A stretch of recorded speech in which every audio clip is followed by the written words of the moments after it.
Hello there, I'm the Stone Tank Engine, and welcome back to another episode of the Thomas Talks. Now, if you haven't seen the first episode, I insist you go watch that, since I talked about Season 1, and this is, well, about Season 2. But if you'd like to watch this episode first, then by all means. But anyways, I had a lot of fun with the first episode, so I decided, well, might as well carry it on. And so with that, we might as well start off with Season 2, which aired back all the way in 1986.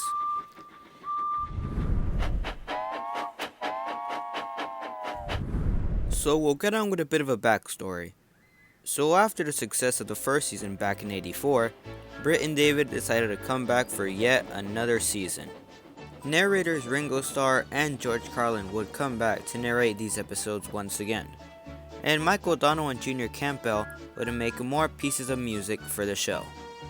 And more Railway series stories would be adapted and made into episodes in the show, broadcasting all over Britain. 8 out of the 26 books would be adapted to the television series, but some stories not being aired until later seasons, such as Percy's Promise, Buzz Buzz, and Domeless Engines. There were also some books that were skipped over, such as Four Little Engines, The Little Old Engine, and Gallant Old Engine, which was due to the narrow gauge engines being much more smaller than the standard gauge, and would not appear until Season 4. There were also some stories which were never made into the television series, such as The Missing Coach and Gordon Goes Foreign, which only have a few details about the episodes, having The Missing Coach have leaked stills on it, having the episode made, but it was never fully finished. This season would also be the first to use one of Christopher Audrey's books, which wouldn't be a surprise since in Season 1, the last episode, Thomas's Christmas Party, was a story made by Christopher Audrey.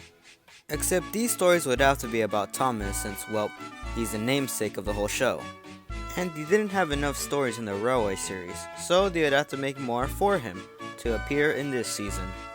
Except they weren't too good, but hey, whatever. This season would also bring a whole new array of characters, which we might as well talk about right now.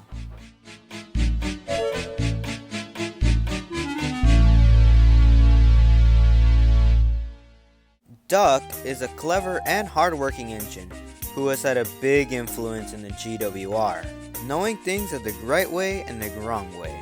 The right way being called the Great Western Way, which has fed up some of the engines. Donald and Douglas are two Scottish twins, whomst one had come by accident. The twins meant well and tried to prove to Sir Topham Hatt how good workers they were, and they did, especially with the snow. Trevor is an old but capable little traction engine, who had been sent for scrap but was saved from the Vicar and Edward. And he now lives in the orchard and he loves it, and sometimes he gets to give rides to children. Harold is a helicopter who takes much pride on what he does, surveying around the skies, seeing if any trouble arises. He's also had his small rivalry with Percy the Small Engine, but he still works very hard to survey the skies. Daisy is a very snooty and classy engine, who loves to have high opinions of herself, being one of the newest diesels on the island. But she wants what she wants and no more. But this can cause her to get in trouble in future stories and episodes. Bill and Ben are tank engine twins who work at the Sodor China Clay Works. They've been known to work very hard, but can also be very mischievous to the workmen. However, this can cause them to get in trouble.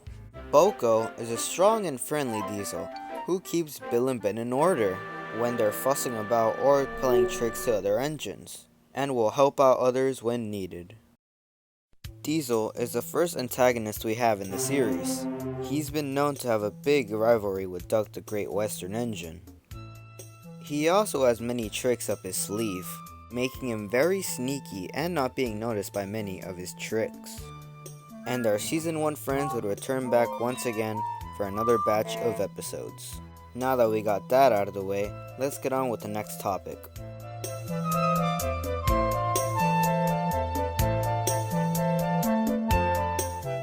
This season is a really good one.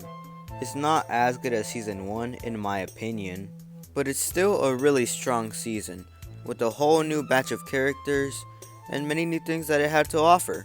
But if we're talking about continuity, then that's where Season 2 strives on. It has so many more little plot points that you're gonna have to watch it in its chronological order. And if you don't, then you might as well be confused like, when did this happen, or why did this happen, and stuff like that. But that's what I think Season 2 did so well on. The continuity is just so well made. Every episode making you think like, oh, I'm gonna have to tune into the next episode to see what happens. But one thing it didn't do too well was sticking to the continuity in the Railway series. You see, in some books that were adapted, not all the stories were made into the television series, such as in Troublesome Mentions, with Henry and the Elephant being made in Season 3, but the other 3 stories were made back in Season 1. This would also happen again in this season, an example being Percy Takes the Plunge, where he's talking about Percy's promise, which that story wouldn't appear until Season 3. But if you can get past that, then overall it's a really good season in the television series aspect. Another reason I really liked this season was because I never got to watch all the episodes of this season when I was a kid. I only had a few episodes and they were scattered in between different DVDs and VHS tapes, making it only having a few episodes, not seeing all of them. This season would also still keep that same Season 1 aesthetic, which I really did like, and it didn't really defer the season much. I honestly mixed up some of the Season 2 episodes with the Season 1 episodes, because their aesthetic was just so similar. Some examples of this would be Old Iron and Percy and the Signal. This season would also play a lot with tone, with having not all the episodes end off with a good note, some of them being more darker and more sadder than others, which should have been embraced much more.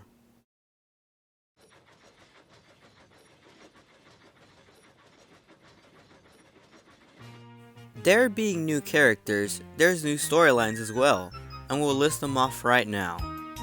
With Duck the Great Western Engine, we see how he helps out Percy and the situation with the bigger engines and how he settles it.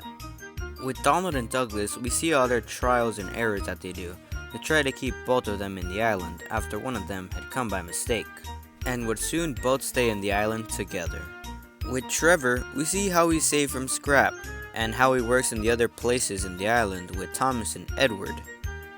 With Daisy, we see how she comes as a replacement after Thomas had his big accident, trying to prove Percy and Toby that he could run by himself. With Harold, we see how he surveys the skies and helps out in case if there's any emergencies. We can see this in many episodes, such as The Runaway.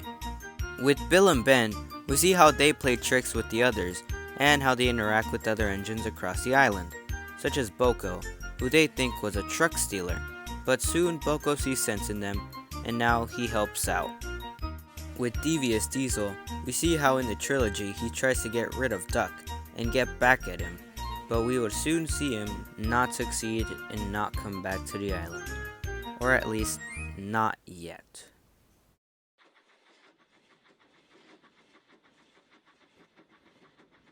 If you haven't seen the first episode, then I suppose you might not know what I'm gonna say. But anyways, I love Michael Donwin Jr. Campbell's music. It's just so iconic, and with new themes such as the Watermill theme and the Viaduct theme, with the characters as well, having updated themes or having new themes for this season. And I just really love it so much. With Duck, we see a very hard-working type theme. With Donald and Douglas, we get a more Scottish one. With Daisy, we see a very classy one. And with Bill and Ben, we see a very electric-y and bouncy type theme. With Harold, we get a very heroic one. With Trevor, we get a very nice and soothing one. With Diesel, we get a very slick and sly one. All these themes were just super well made, and especially with the tone, such as in Edward's exploit, how they just managed to capture that just intensity, and I just love it so much. Oh my god.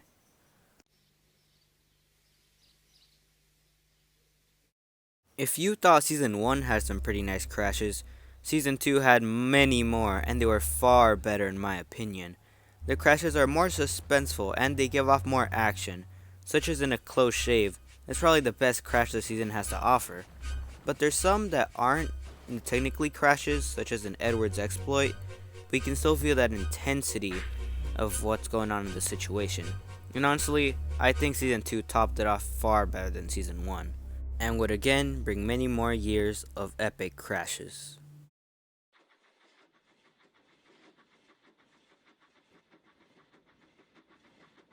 So, my final thoughts of this season?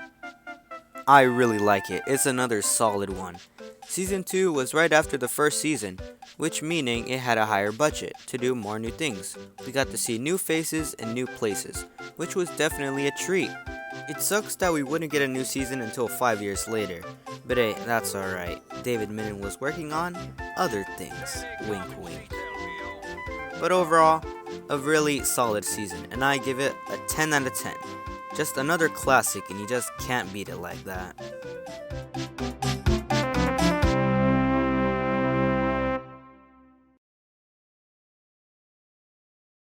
So here it is, episode 2. What do you think about it? I honestly quite liked it myself. Anyways, I'm sorry it took a pretty long time to upload it. I was gonna make this a series that would happen once a month. But I couldn't really do that, so yeah. Here it is now. A bit delayed, but hey, whatever, as long as it's out now. But anyways, I hope you enjoyed it. I've got to get going, and I'll see you in the next one. Goodbye.